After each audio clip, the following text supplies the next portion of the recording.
un tueur en série a pu échapper au service enquêteur.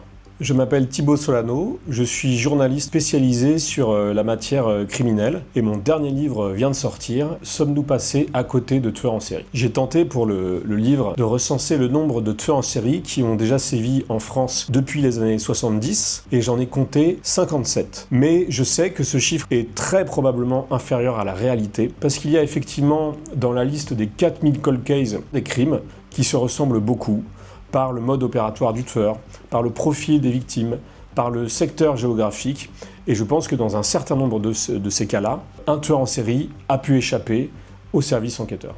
Il y a beaucoup de mythes autour des tueurs en série. Leur seul point commun à tous ces tueurs en série, c'est d'avoir éprouvé quelque chose au premier crime qui les a poussés à recommencer. Une absence de culpabilité, un sentiment de toute puissance, sans doute un sentiment de satisfaction. Les tueurs en série sont très différents les uns des autres. Il y en a qui s'attaquent à des enfants, d'autres à des femmes, des hommes, des adultes. Il y en a qui ont toujours le même mode opératoire, et il y en a d'autres qui vont utiliser parfois une arme à feu, parfois une arme blanche. Les tueurs en série qui sont dotés d'une intelligence supérieure, qui seraient extrêmement calculateurs, machiavéliques, il y en a assez peu finalement. Si beaucoup de tueurs en série ont réussi à sévir aussi longtemps, c'est surtout parce que les enquêtes étaient ratées dès le départ, parce qu'on avait moins de moyens scientifiques. Et c'est vrai qu'il y a eu des enquêtes qui ont pu être un peu parasitées par ces mythes autour des tueurs en série. Je pense notamment à l'affaire des disparus de la gare de Perpignan.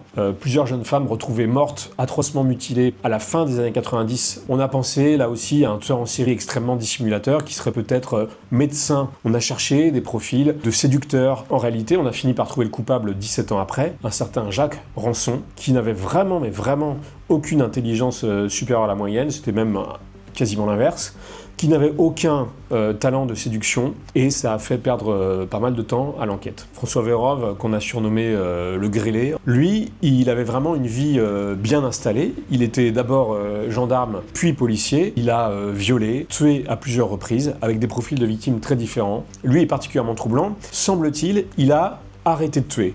Un jour, en 1997, c'est ce qu'il dit dans une lettre d'aveu qu'il a laissée au moment de se suicider, au moment où l'enquête se rapprochait enfin de lui, il dit qu'il a suivi une psychothérapie et qu'à ce moment-là, il a arrêté de tuer. Ça aussi, c'est quelque chose qu'il faut dire pour démystifier les tueurs en série. Oui, les tueurs en série peuvent s'arrêter de tuer. Plusieurs personnes qui gravitent dans le monde des cold cases estiment que c'est finalement la justice française qui a fabriqué des tueurs en série, qui a mis trop de temps à appréhender ce phénomène de sérialité, qui, par ses manquements, par ses failles, a laissé le temps à ces tueurs de sévir 2 fois, 3 fois, 4 fois et parfois encore plus.